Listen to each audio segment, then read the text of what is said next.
लोटा में झोंकाया सुहासा के रहत ले लड़े सैकड़ों दुश्मन प्रहार करे भाला बरछी शरीर में गड़े दोनों भाई गिर पड़े हरे मर गिन भले नहीं छोड़ी लकीर जाने अर्पण कर दिन दोनों वीर दुश्मन मन फिर गुरु न खोजे मन में उग्र रूप धारण सोचे सतनामी मन कहे अपनो जान बचावा जावा तू हर गुरु ल खोज के लावा धर्म समाज खोजे लागी और गुरु ल भंडारी हाका पारी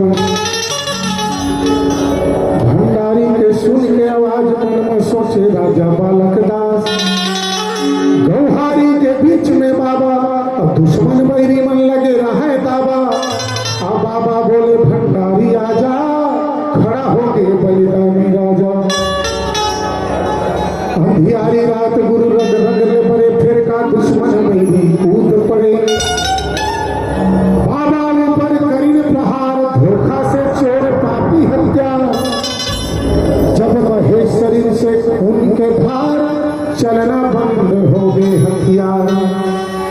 श्राप दिए गुरु बालक दास कहे जा